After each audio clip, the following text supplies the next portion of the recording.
മുളകും മഞ്ഞളും കൂടി ഓൾറെഡി ചതച്ചെടുത്തിട്ടുണ്ടായിരുന്നു. അത് ഞാൻ ഓൾറെഡി ഈ ചീനച്ചട്ടിയിൽ ഇട്ടിട്ടുണ്ട്. അതും ഉപ്പും ഉള്ളിയും കൂടിയിട്ട് വെളിച്ചെണ്ണയിൽ നന്നായിട്ട് വഴറ്റി എടുക്കുകയാണ് ചെയ്യുന്നത്. നന്നായി വഴണ്ടോട്ടെ. കുറച്ച് മുട്ടക്കറിയിലേക്ക് ആ ഒരു ഉള്ളി ചോയ മാത്രമായിട്ട് വരണ്ട, കുറച്ചൊന്ന് നല്ലോണം വഴണ്ടോട്ടെ. ആ സമയം കൊണ്ട് നമുക്ക് മുട്ട ബോയിൽ ചെയ്തെടുക്കാം. ഞങ്ങൾ 3 പേരുള്ളത്, അതുകൊണ്ട് ഞാൻ 3 മുട്ട എടുത്തിട്ടുള്ളത്. ഈ വയൻ്റെ ഉള്ളിലേക്ക് കുറച്ച് തക്കാളിയും കൂടി ഇട്ടിട്ട് നന്നായി ഇളക്കി കൊടുത്തിട്ട് പിന്നെയും വയലാൻ വെക്കണം. നന്നായിട്ട് ഒന്ന് സോഫ്റ്റായിട്ട് വരുന്നവരെ വെന്തോട്ടെ.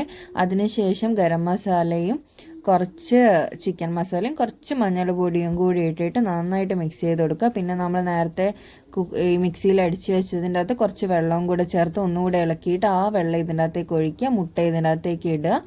പുട്ടിൻ്റെ കൂടെ നല്ല കോമ്പിനേഷനാണ്. നന്നായിട്ടൊന്ന് തിളച്ചതിന് ശേഷം ആ കറിയും കൂടി പുട്ട് തിന്നപ്പോൾ നല്ല ടേസ്റ്റ് തോന്നിയിട്ടുണ്ട്. ഇതിപ്പോൾ ഏകദേശം എനിക്ക് പുട്ടിൻ്റെ കൂടെ ആയതുകൊണ്ട് ഞാൻ വെള്ളം കുറച്ച് ആക്കിയതാണ്. Thanks for watching.